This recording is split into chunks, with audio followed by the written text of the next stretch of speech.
Hello students, आज हम BSc first year का सेकंड पेपर कैलकुलस देख रहे हैं और उसमें से हम थर्ड यूनिट पढ़ रहे हैं। तो थर्ड यूनिट का आज हम थर्ड चैप्टर पढ़ेंगे, निश्चित समाकल। इसके बाद ये टॉपिक हमारा कंप्लीट हो जाएगा, ये यूनिट।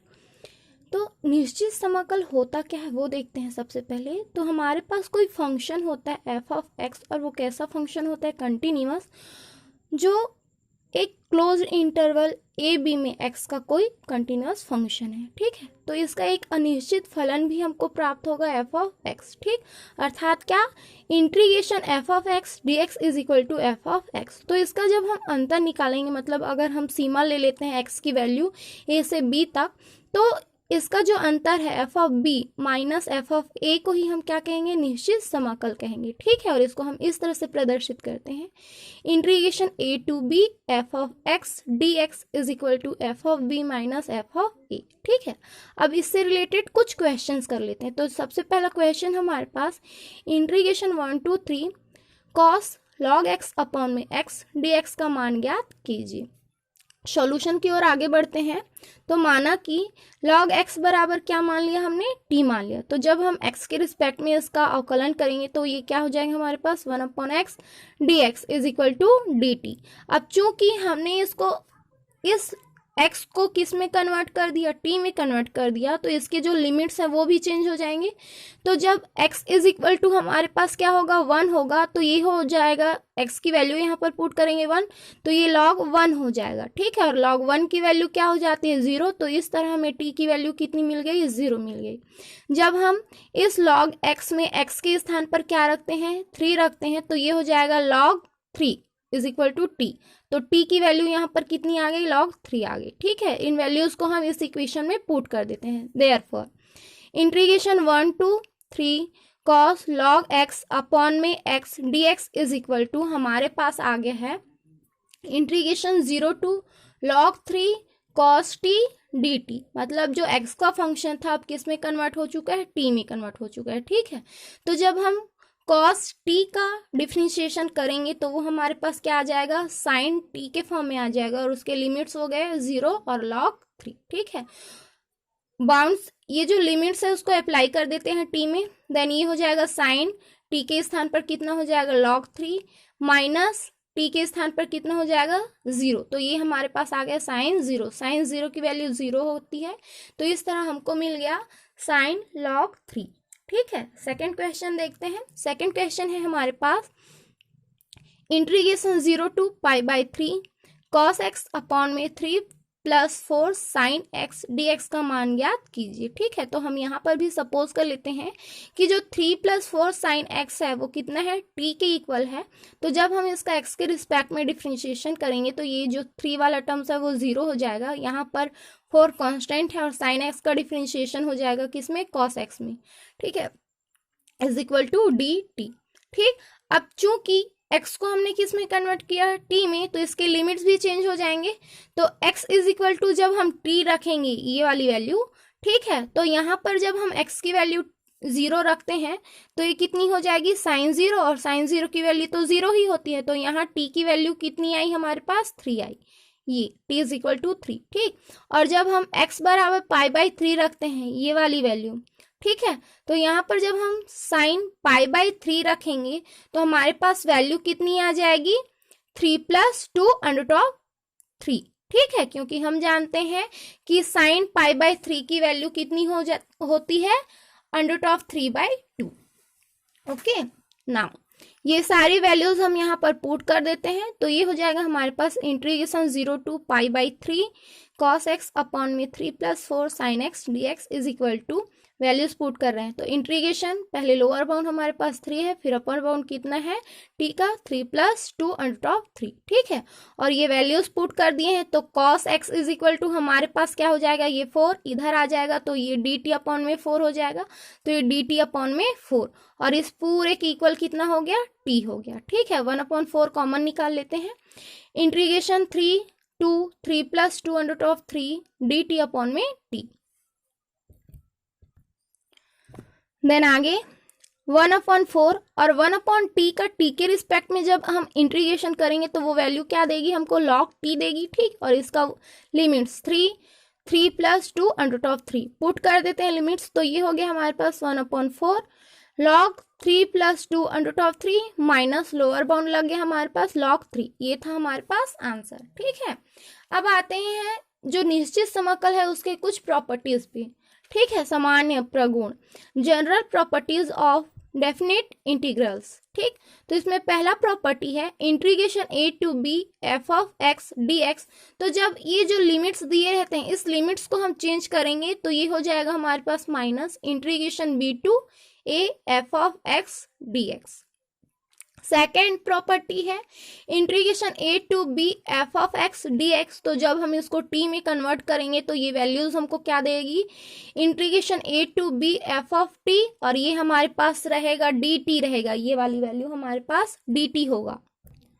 तो ये हमारे पास की वैल्यू कितनी हो गई, dt हो गई, ठीक है। थर्ड प्रॉपर्टी है integration a to b f(x) dx is equal to, इसको हम दो पार्ट्स में कन्वर्ट कर सकते हैं, तो ये हो जाएगा integration a to c f(x) dx plus integration c to b f(x) dx, जहाँ कैसा है a < c b, ठीक।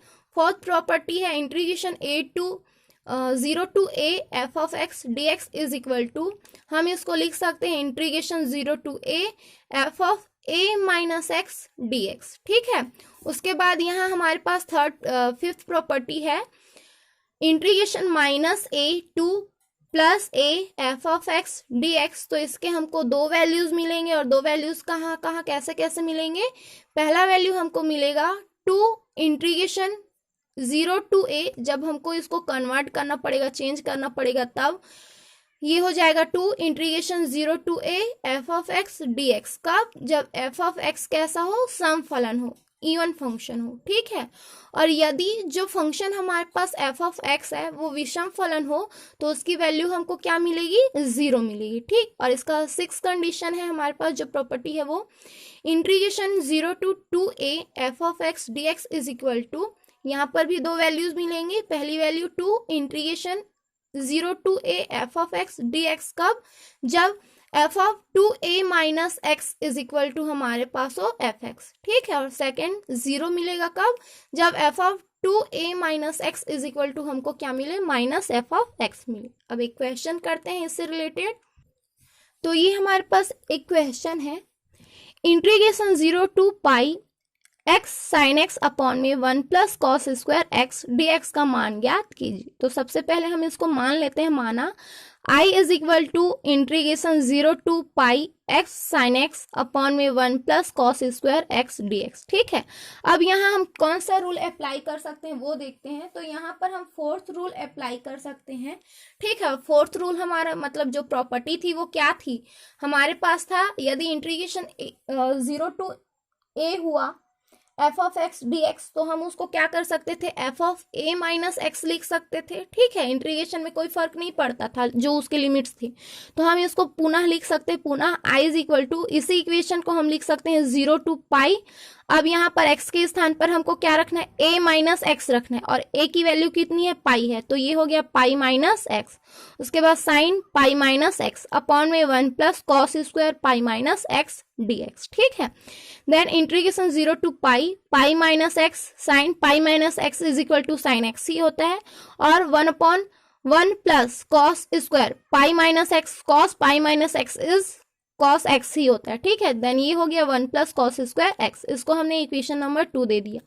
अब क्या करते हैं, इक्वेशन नंबर 1 और इक्वेशन नंबर 2 को ऐड कर देते हैं, ठीक है।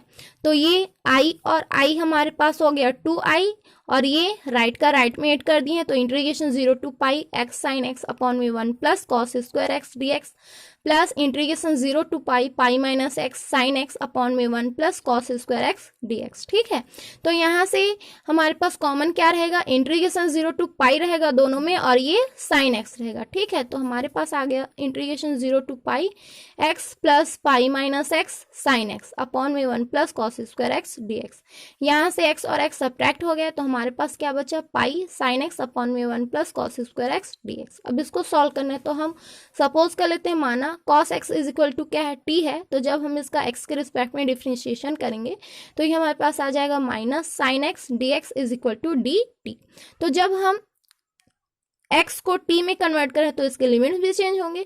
तो जब x इज इक्वल टू हम क्या रखते हैं, 0 रखते हैं, तो यहाँ पर x इज इक्वल टू 0 रखूंगी तो ये हो जाएगा cos 0, और cos 0 की वैल्यू कितनी होती है 1, तो t की वैल्यू कितनी हो गई 1 हो गई। ठीक है, उसी तरह जब x की वैल्यू अब मैं क्या रखूं, पाई रखूं, तो ये cos पाई हो जाएगा।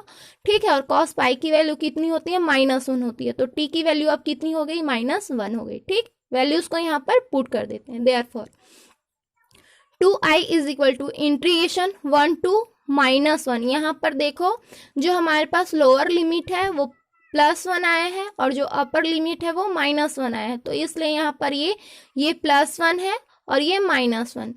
पाई यहाँ से साइन एक्स डी एक्स की वैल्यू मैं पुट करूंगी तो ये हमारे पास आ जाएगा -dt, तो ये -dt अपॉन में 1 + t का स्क्वायर। ठीक है, यहाँ से माइनस पाई मैं कॉमन निकाल देती हूँ तो ये माइनस पाई निकल गया। इंटीग्रेशन +1 to -1 dt अपॉन में 1 + t का स्क्वायर। ठीक है, अब इसको मैं क्या कर रही हूँ, चेंज कर रही हूँ, मतलब लिमिट्स को चेंज कर रही हूँ। ठीक है, जो लिमिट आपका अपर बाउंड में है उसको लोअर बाउंड में चेंज करूंगी, जो लोअर है उसको अपर में। ठीक, तो ये हो जाएगा हमारे पास, इसमें भी माइनस लग जाएगा, कौन सी प्रॉपर्टी से, प्रॉपर्टी नंबर 1। ठीक है, तो माइनस और माइनस कितने हो गया, प्लस हो गए, और ये इनका पोजीशन भी चेंज हो गया, तो ये हो गया इंटीग्रेशन -1 to +1 dt अपॉन में 1 + t का स्क्वायर। अब हमने क्या किया है, जो हमारे पास वैल्यू आई थी -1 to +1, तो अब हम इस जो लोअर लिमिट्स है उसको कन्वर्ट कर देंगे 0 में। तो जब 0 में कन्वर्ट करेंगे तो सामने में क्या लग जाता है, 2 लग जाता है। ठीक है, तो इस तरह से हमारे पास आ गया इंटीग्रेशन 0 to 1 dt अपॉन में 1 + t का स्क्वायर। यहाँ लिमिट चेंज हो गया तो सामने में 2 लग गया। ठीक है, कौन सी प्रॉपर्टी से, प्रॉपर्टी नंबर 5 से। ठीक, देन आगे 2 पाई, जब हम 1/1 + x² dx करते हैं, मतलब x के रिस्पेक्ट में डिफरेंशिएशन करते हैं, तो उसकी वैल्यू हमको हमेशा क्या देती है, tan इनवर्स x देती है। तो देखिए ये इसी फॉर्म में है। ठीक, तो ये हमको दे दिया tan इनवर्स t, इसके लिमिट्स 0 to 1 पुट कर देते हैं, तो ये हो जाएगा हमारे पास 2 पाई, पहला अपर लिमिट लगेगा तो tan inverse 1 minus tan inverse 0। ठीक है, तो इस तरह से हमारे पास वैल्यू आ गई 2 पाई tan इनवर्स 1, मतलब tan π/4 होती है, और इसकी वैल्यू हमको कितनी मिल गई, 0 मिल गई। तो ये हो गया 2 पाई पाई अपॉन में 4, तो 2 से यहाँ 4 सब्ट्रैक्ट हो गया, तो हमारे पास पाई और पाई का स्क्वायर बच गया अपॉन में 2।